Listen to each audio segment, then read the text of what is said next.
most people are like, well, how do I make good, especially if you make good money. You're like, how do I get out of this and transfer over to being an entrepreneur or having my own business? So you knew for a while, and then a couple of years ago, you started creating content. Is that correct? Treading water is the same as drowning to people like you and me. You better start swimming. Welcome to the show. I'm your host, Rob Green. Well, welcome to today's episode. We've got Michelle York, and she's like myself, anti-corporate. I shouldn't even say anti-corporate, former corporate person. I always project my own anti-corporate feelings on that. Yeah, So welcome, Michelle. How are you? I'm great. I'm great. So happy to be here. Thank you for having me. So full-time insurance underwriter, is that right, to content creator now?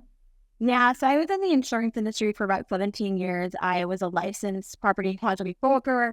It's very, very complicated, mostly on the commercial auto side, actually. And so moved into kind of the insurance program management. And so I was what chief underwriting officer in an insurance entity before I left. How long ago did you know you wanted to do something different?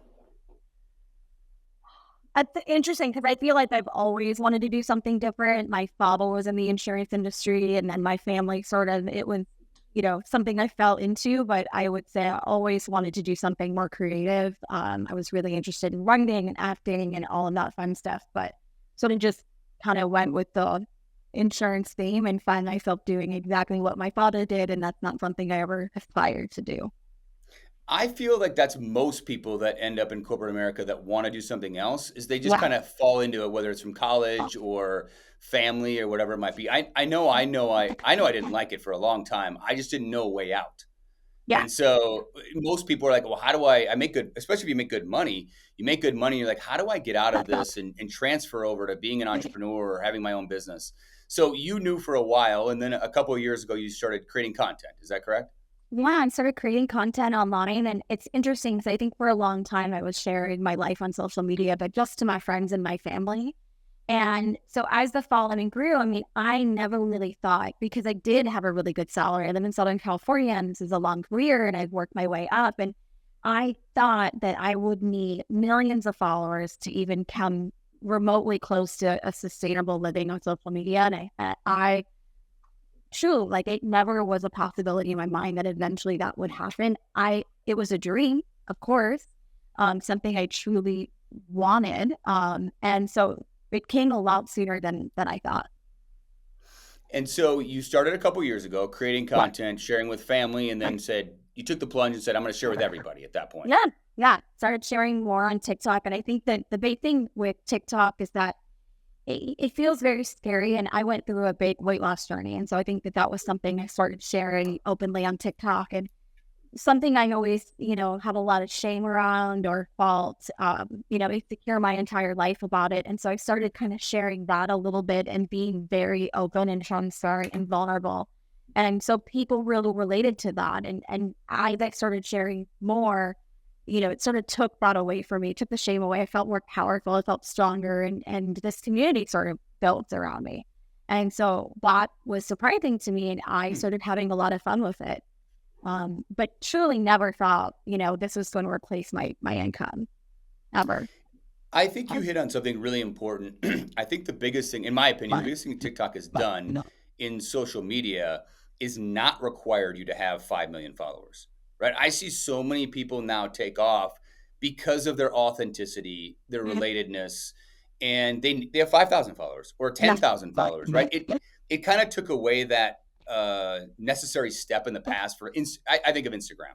And I Yeah. think, you needed a million followers or millions of followers to really have an impact on Instagram. So then you were producing content. When was the last straw when you said, "Hey, I'm done with the job. I'm ready to take the plunge"? Did you have a goal in mind? Was it a monetary situation? What made you make that plunge? I think for me, well, TikTok Shop came out and I think around May of last year, maybe April. And I don't even know if it was, considered officially out at that time. It might have been like a pilot type thing. And I had been doing some brand deals, some opportunities came. I remember when, someone wanted to give me free clothing or like to make a video. I was like, this is great, of course. So free cute clothes. And I remember the first time someone offered me, even like $1,100 to make a video and a product that I liked. It was like oh my gosh, like, of course, I already share products I love, so this is amazing. And I think for me, it was monetary. So I had a friend that we both started doing TikTok flop around the same time. We were already sharing products we loved.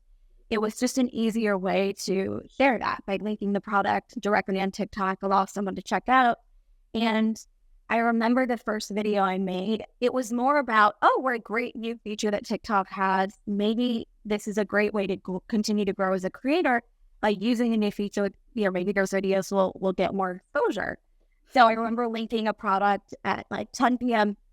at night, my time, which is like 1 a.m., Eastern, and went to bed and woke up. And I think it had like 300,000 views, and I had sold 40 something tank tops, or it was a tank top I already had and I already used and I already liked. And I was like, oh, I'll link it. And oh my gosh, that was so cool. And I wasn't even thinking about the financial aspect. I was like, oh, wow, look at how many views it's on, and people liked it and people bought it. That's really cool. And I had a friend around the same time, a close content creator friend, and she was doing the same. And I sort of saw her success and thought, man, if I really, keep doing this, I could potentially make enough money that I could replace my income. I never thought that it would happen so quickly. And Mm.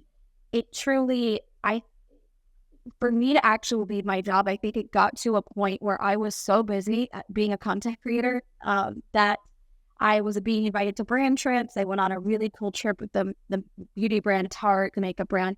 They do a big, huge brand trip that they invite, the top, content creators.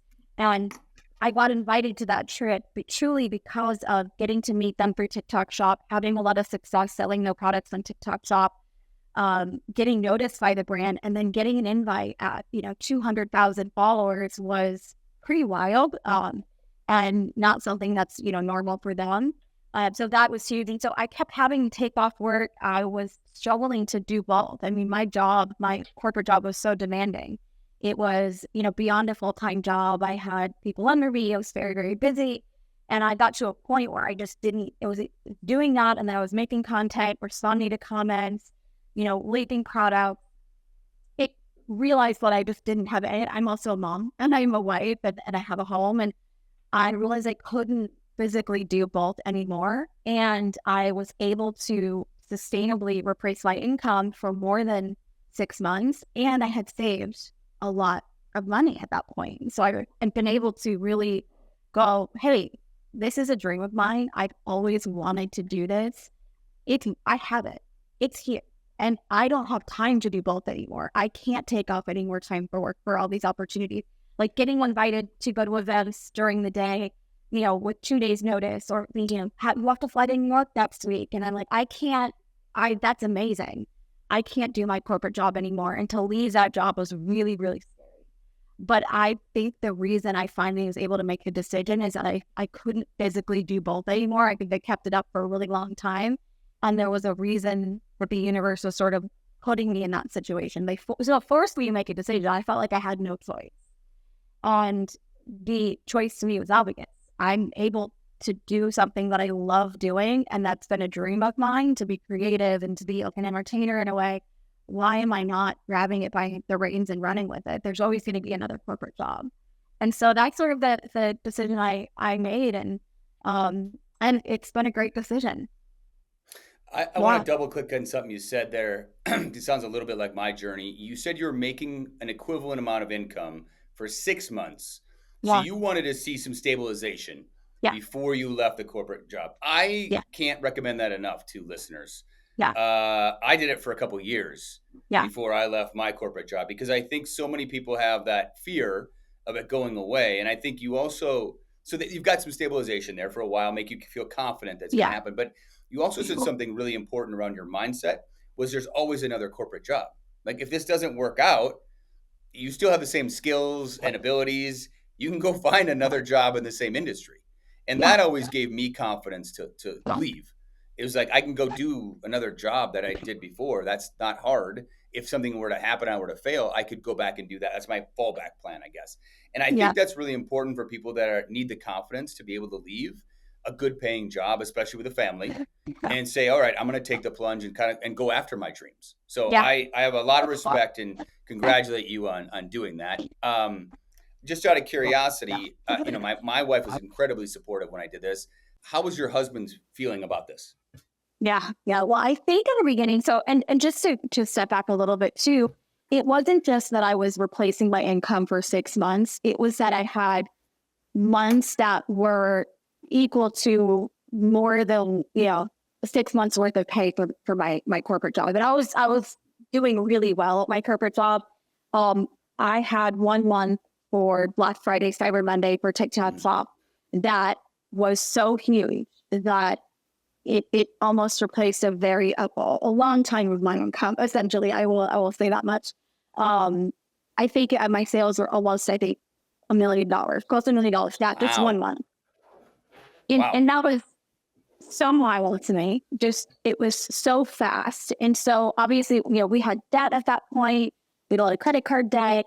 We were always kind of, even though we had really good jobs, we live in Southern California, things are very expensive here. So we were always kind of that paycheck to paycheck, for a little way here or there where we can. Put things on credit cards where we were, spending too much or had too many, things coming up at once. So I slowly saw ourselves paying off the credit cards. Okay, we started getting ahead, and I was the first time in a long time who were able to do that. And I was able to put some money into a savings account. I started an LLC. I made sure this was all, under a business, of course. And so started. Well, it was really interesting to see. And so that sort of was one of the reasons why I was able to make that decision after only 6 months. Obviously, I wanted that stability, but I had money saved. And so I think if it wasn't for that, it would have been really hard for me to go, what's next month going to look like? What's 3 months from now going to look like? What if TikTok spawn a year from now? So I think that's why it was a little bit easier for me to make that decision at 6 months. But I see videos all the time where people say like, being a content creator now is not what it is, or affiliate marketing is not what it is, and don't quit your day job, and it's really irresponsible unless you have millions of followers. I see a few videos like that, and I think that although what happened to me is a really unique situation, I never got into this for the financial aspect. I've never been one, and I know it sounds weird, but I've never been one that's been super motivated by money. I always have the belief that money just flows and what comes in goes out. And so maybe that's why I was, living being chicken agent before. But I love truly making content and I get a thrill out of it and Hmm. it brings me joy. And so the financial aspect is, obviously just an extra added bonus here. So in terms of my husband, I think that at first, if I had told him that that was the plan 6 months before, even a few months before, he would have said that's absolutely crazy. There was a long time where I was the, breadwinner in our relationship, and so many years of that. So I think he, you know, when he saw me struggling, he saw me, recording until, midnight, editing videos, not being able to spend time with the family, stressed out to the max during the day, so stressed at my job. Things at my job also escalated to where it was just more and more and more and more. So it became way more demanding than it had been before. And then all of a sudden the content creation ramped up and it was more and more and more. And he knows that this has been my dream my entire life, to be an entertainer, to be an actor, to do Mm. things like that. And so I think he got a lot of joy seeing me kind of live out my dreams along being still, if this is what you want to do, let's do it. And saw obviously the financial aspect of it. And he was 100% on board. And one thing he did say to me kind of after was, it's really nice seeing, the way I've always seen you, the other people are getting to see you in that way too. Like I've always known you were special. I love you. I adore you. And Mhm. it's really cool that, watching other people have that realization too. So that was really sweet. That is a great story, and I have a lot of appreciation for a supportive spouse because I Yeah, know some people's spouses are not as supportive, right? And so I think that makes it doubly hard when you try to do your own thing and become an entrepreneur or a content creator, whatever it might be. And I personally think of content creators as entrepreneurs personally, I and I agree. think and your story about the hard work, I also love that too because so many people think it's the easy button, right? They Oh talk yeah. about the one video that went viral, not the 100 days of posting that did nothing before the video went viral. So I love that you're representing the real amount, the discipline and the Yeah. work that was required to get to this level. That's a Um, yeah, that's a big one. I think there's a lot of people who see a couple videos and go, "Oh, that's it for 10 minutes." And what they don't realize is that it is more work, I will say, than my corporate job. And I had a very mm, demanding corporate job. And so I'm still working. I mean, I don't have a lot of downtime right now. There's always things I need to be doing or should be doing. The list doesn't end. And I think that I have a lot of people that will DM me and say, I want to do what you do. I would love to quit my job. There, I see your success, or I'm just getting started. And I think that so many people are focused on that end result. And they that's all they want. They want what they see is the financial aspect. They want the followers. They want the free products that, brands will send you. But they don't love making content. They don't want to put in mm, that work. And so they think that I'm spending 10 minutes a day and then I'm sitting by the pool with a cocktail the rest of the day. And I wish that were true.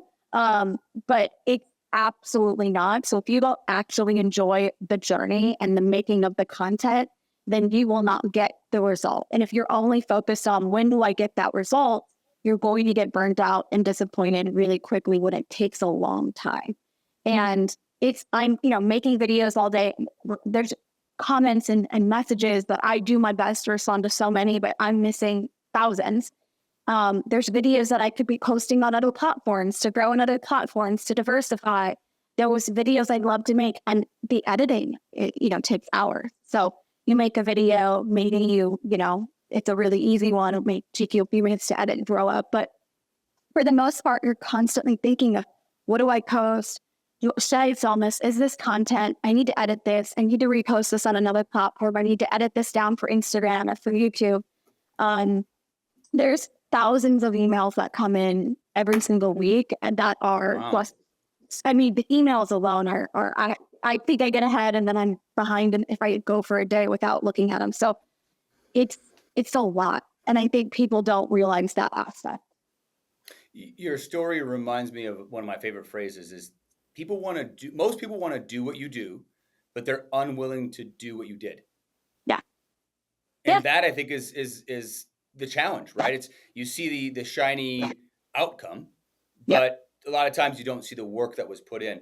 Um, I'm gonna step into my free consulting unsolicited advice section here, yeah. I love Michelle. it. Have you hired anybody to help you yet, Michelle? So I should. I recently signed with a management official. So management is taking Great. over the email box, which is great. Um, Okay. I have looked into an assistant. I think the biggest thing is I need somebody here, and I don't know why I just have not taken the time to find like a assistant. I think when it comes to things like editing, it's so. I also started a podcast, by the way, which Oh, that's a side point. Side note. But I think the editing of a podcast I want somebody to do, but the video editing, it's so hard to find somebody who edits with your style, who knows sort of what you look for, who knows the parts that you want to cut out and the parts that you want to highlight. It's hard to find someone to do that. I think in terms of the organization of like the products I get in every day, there are boxes of things that come in, and it's so exciting to get free products of things that I've loved for years. I love makeup, I mhm. love beauty products, but there is a point where there's a lot. There's just boxes everywhere. There's things everywhere. I'm so disorganized, and as much as I try to get organized, it falls apart again. So I think having somebody here to sort of help manage that would be great. So no, to answer your question, not really. I'm still trying to figure out what that looks like and where that help is needed most. And I don't know. Yeah, I think that sometimes getting someone trained and up to speed and on board takes more time in itself in the beginning, Mm. but is worthwhile in the long run. Yes, I think okay. So I'm going to share with you what we do for myself and the team. It sounds So it's just like what you just said. It sucks for a couple of days of doing it, but once you do it, you'll have more clarity on what to hire first. So we call it an activity inventory sheet, and everything we do, we have a little piece of paper. Don't use digital. Use piece of paper. Write down the activity you did, how long you took it. Do that for a couple of days. Then go and write. Is this something you're excellent at, okay at, or terrible at? okay. And then think about it. Okay, maybe I'm excellent at it, but I hate doing it. Yeah. Or maybe I'm okay at it, but I love doing it.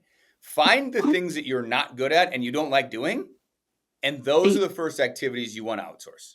Uh, no, I think I that that's can great advice. it is so valuable. I mean, I still do some things I don't like, but like the things I really don't enjoy, I mean, the household is a great example, right? I don't like mowing the lawn. I don't cut my grass. Yeah. I don't make sure the pool is got the right chemicals. I hate that stuff, right? So Yeah. I think about business exactly the same way. It's like, what's your unique ability? And that's another way to think about it, Michelle. You are obviously passionate about creating content.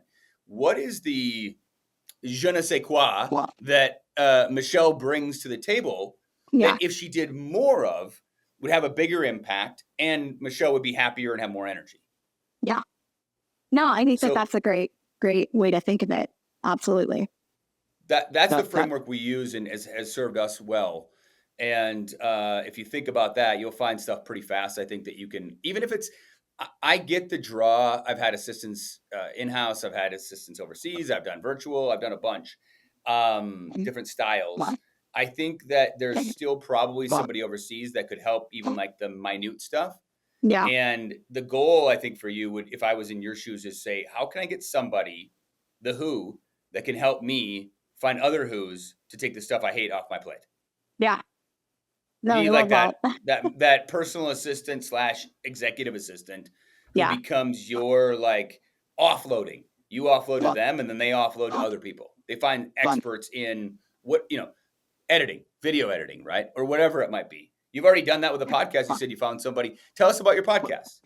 Yeah, and how my friend Kelsey and I, she's also a content creator. We met through TikTok. We started a podcast called The Thick Pod. It came out, I think it was July 1st officially. Okay. And she's actually coming over in a little bit to record. So that's why everything was kind of a mess. I think my husband came in and played with some wiles and things like that. So nothing was working. And but yeah, so it's a podcast really about the two of us. I think people had said for a long time, because we're friends and we share that friendship online, I'd love if you guys started a podcast. And so we heard it so many times that we finally sat down and said, let's do it.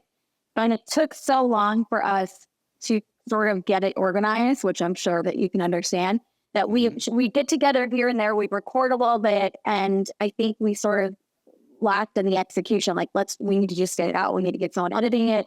And we could spend forever trying to perfect it and make it this big thing.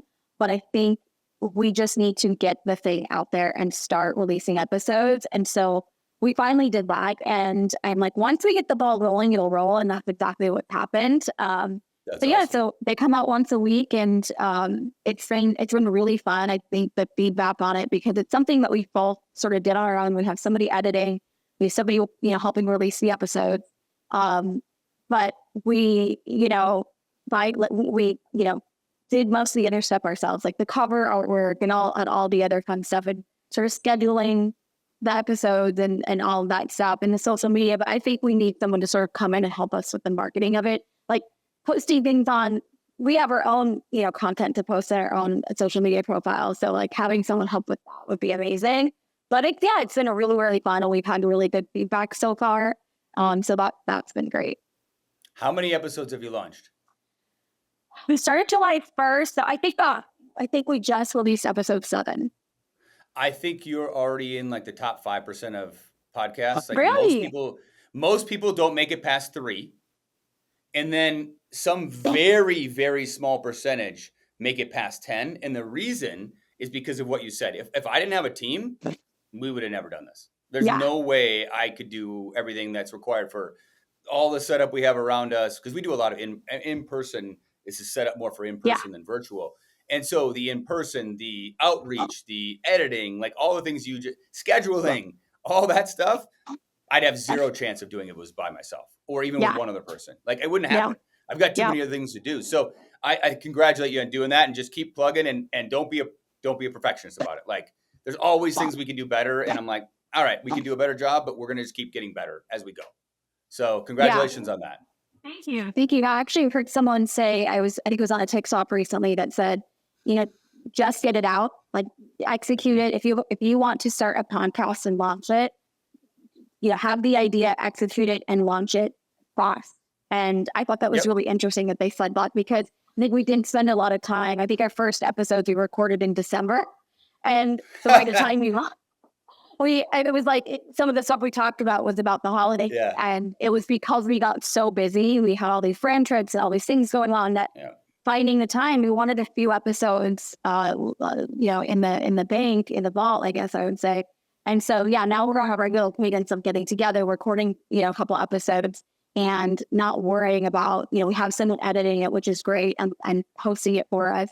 And, all the other stuff, we're not sweating. We're just, let's do the best that we can. And obviously the sound is really important, and, making sure I thought it had it all set up right, but apparently it's not. I think it's Hey, different because I'm recording with you and not on my, thing. So I don't know. we're both on headphones here, and I've got 5 mics sitting next to So me. So I mean, it never works as well as it should, but we've just got to it's do it. true. And by the way, I do think you've got a great mindset around this. One way I think about it, once I've made a decision, is I just take action.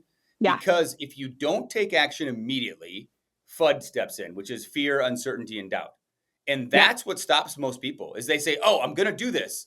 And then a week later, they're like, "Oh, well, what if it doesn't work? What if nobody likes me? What if, I mean, all this start, these bad ideas can populate in some people's heads, and that just slows you down.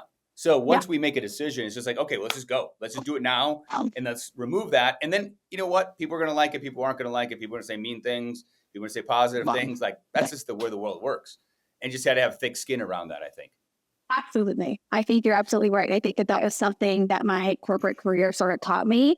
I think that there are a lot of tools that I got, over the 17 years of working in the corporate field that I was able to apply to content creation and to the podcast and the business side of it. And I think that that's really helped.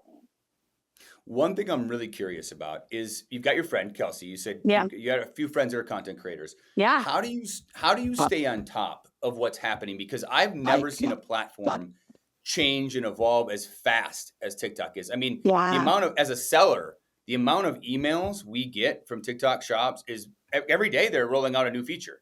How do you keep on top of it as a content creator? Is there another community you're a part of, or do you have a group of friends that do a WhatsApp group? How do you stay on top of it? Yeah, I mean, I do have a group of friends who are on TikTok Shop. I'm in a program with TikTok called Star Creator, and that's for some of the Hmm. top TikTok Shop people.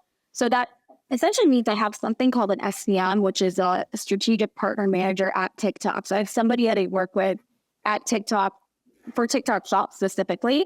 But Hmm. even then, I would say what's really funny I've learned is that I just watch a lot of content. I'm on TikTok a lot. I'm watching videos from people who pay attention to what's going on. I'm in some Discord groups. I have Okay. text threads with other, TikTok shop content creators. So we're all kind of sharing things as we hear them. But often I'm going to TikTok and saying, I heard this and I'm seeing Mm, this. And they go, sometimes we figure things out or realize things before they do. I yeah. think that that's really interesting. And I will say that from what I've learned about TikTok is that they are very segmented. So you have like the TikTok shop team, you have the creator team, you have the live, all these different groups, and they don't always know what's going on with the other groups. And so it does seem a little deserved, I will say. But I think that that's also any big corporation that seems pretty on par with what I'm used to. So that's really how I stay in touch with everything. But even that, I mean, it's the app is constantly changing, the algorithm is constantly changing. Um, things, we used to have some consistency in views and certain things like that, and it's really up and down. They made a lot of changes, even talking about things like weight loss that I started my Hmm. content creation journey. They now made that really difficult to talk about on their platform because they're striving to make it very safe, because I think they are under a microscope, and this is just my my own personal opinion. And not by doing so, they have to overcompensate with things like weight loss because they can't tell the difference between the AI can't healthy, safe weight loss and what's not healthy, safe. And they do have younger, children on the platform. So I think that the algorithm, as much as they try to improve it, sometimes I used to work in insurance and tech and work with algorithms a lot, and they have a mind of its own. They do things that you're not anticipating. So I can only, just having worked with it in a small capacity, I can only imagine what it's like in that big capacity if they make little changes thinking it's going to make an improvement and it sort of tank things and everything isn't the same. Um, and yeah, TikTok Shop has become its own other animal with a lot of creators. There's a lot of groups for people strategies. Now people are selling courses, and um, I think that it's interesting to see because at the end of the day, there is obviously some strategy, but there is a lot of luck in it. There's a lot of, Mm. is this a product that TikTok wants right now people to see? Is it trending? I don't know. It's really interesting to sort of watch because in the beginning there did seem to be a recipe for success, and now there's not so much a recipe anymore. Yeah, I think those are great points. I feel like Amazon has trained me over the last decade to prepare for this Yeah. because this is exactly like Amazon has been for the last decade. They're very Very siloed. good. They're all over the map. Nobody talks to each other between departments. Yep. Used to move fast. Now TikTok's a whole nother level of speed. So I feel like they've trained me to deal with this. So now I'm just used to problems. Like there's Yeah. always a problem with our shop or ads aren't serving or Yep. something, right? So I'm just kind of like numb to it, I think.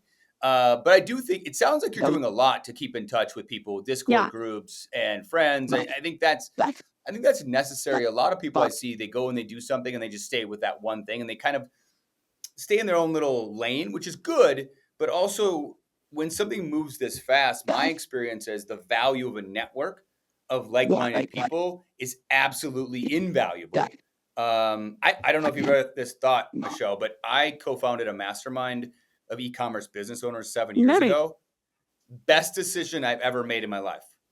I'll We get together, and nobody makes any money off it, by the way. yeah. We get together every 4 months for 3 times a year and in person, spend 2 days, and we all share what's working and what's not working.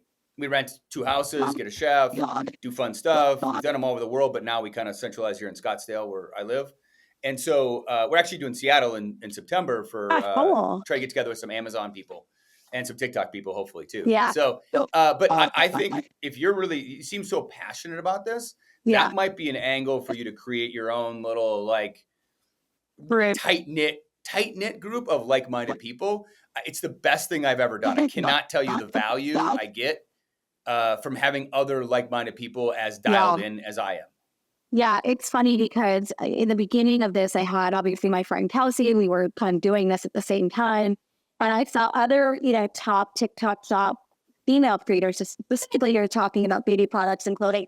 And I Mhm. remember talking to her and saying, hey, there is an aspect to TikTok shop where virality plays into it. So the product is going viral. If a lot of people are talking about it, it tends to do well. And what if we all got together and we all talked? And we talked about what's working for us, what's not, or and so we thought that was a great idea. And we reached out to a couple other, female content creators who we saw were doing well on TikTok Shop and became friends with them. And now we have this group text thread where we all are Okay. sharing and we're talking about this is what I'm seeing. Is this working for you? Is anyone seeing this trend?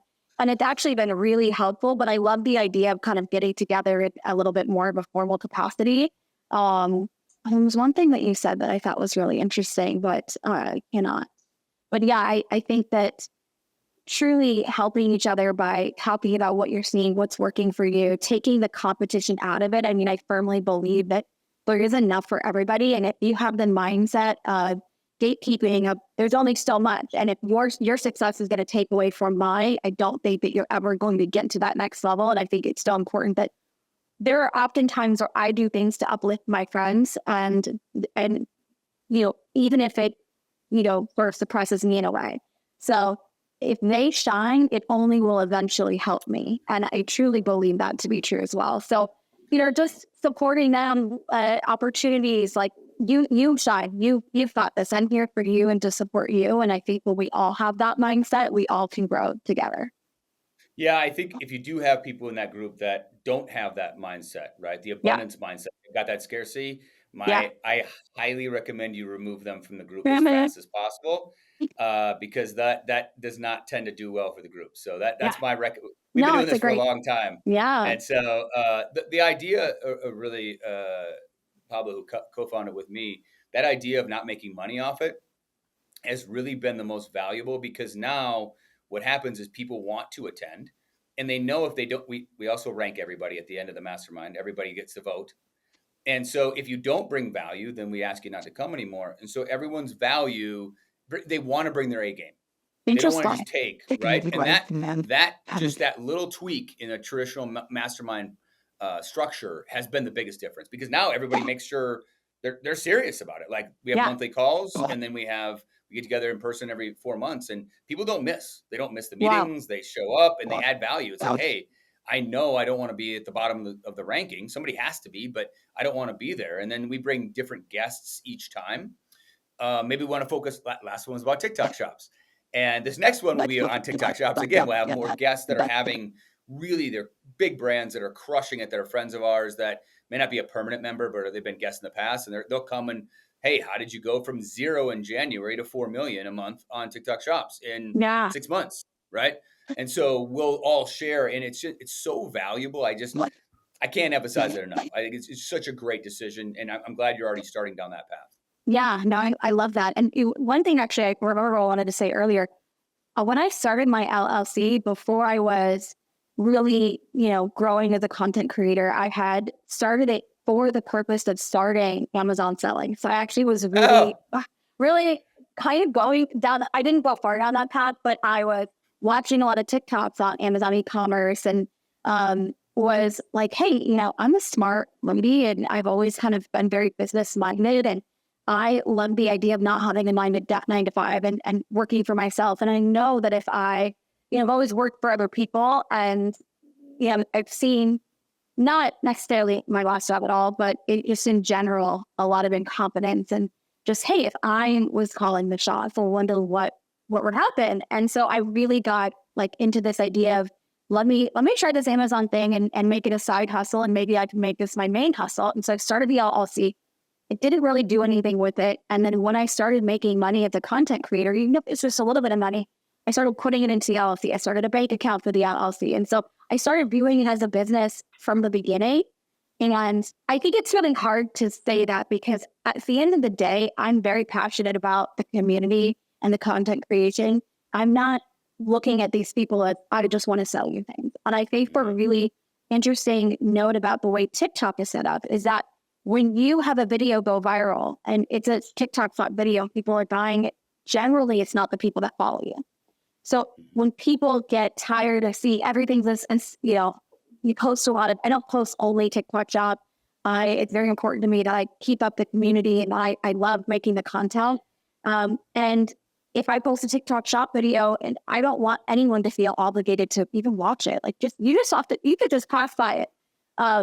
But most of the time when those videos go viral, they're hitting the For You page. So you're essentially selling to strangers. And I'm not here going, I'm trying to, this is a business, so I'm trying to make money off everybody. I love making content, and this has afforded me the ability to make this content and have more time to do so and to grow as a creator, which has been amazing. Obviously, it's great. The financial aspect is amazing. But that's, like I said, it's more been my true goal. I've always wanted to be my own boss and set my own hours and do something that fulfills me. And this is what fulfills me. that's awesome. I love to hear that story. That will give you a lot more energy in the long run than just chasing the dollar, because things change and it gets hard, it gets easy.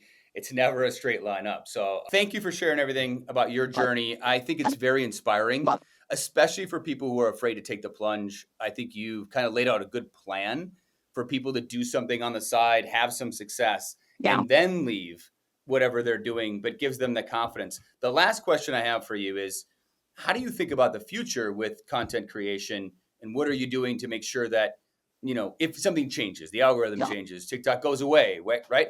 How are you thinking this about more long term? Because you're in your dream now. How do you maintain that dream forward?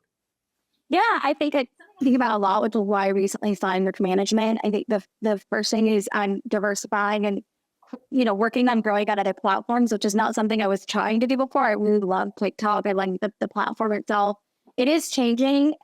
So focusing on YouTube, Instagram, things like that, and working with brands, and not just putting all my eggs in the TikTok shop basket, working with brands and doing more traditional brand deals.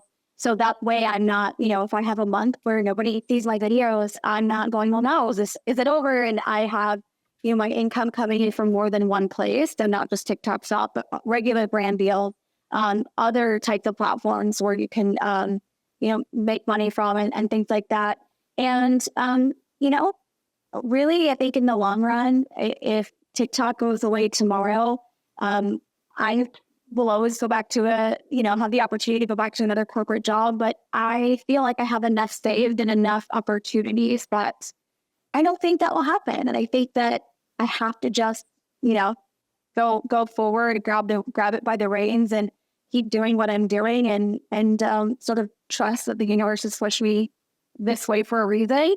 And whatever is sort of meant to be is meant to be. But I think there's a lot with the podcast, all these things that we're doing that I don't, necessarily see that happen. Yeah, I love it. that's what I'm Well, doing here. if you choose to start a brand and want any assistance or any suggestions, let me know. And then also, if you do choose to formalize the mastermind, or you do anything in person or whatever, we've done this 20 sometimes now. So if I can help with either one of those things, please let me know. I'm happy to help. That would be amazing. And I absolutely may hit you up because I love the idea of starting a brand. Yes. All right. Well, thank you so much, Michelle. Thanks again Thank for your you. time. This is wonderful. Thank you so much. Take care. Bye. If you enjoyed today's episode, please subscribe, leave a review, and share with friends. And if you're an entrepreneur interested in coming on the show, visit therobgreenshow.com to get in touch. Stay curious and never stop learning, improving, or growing.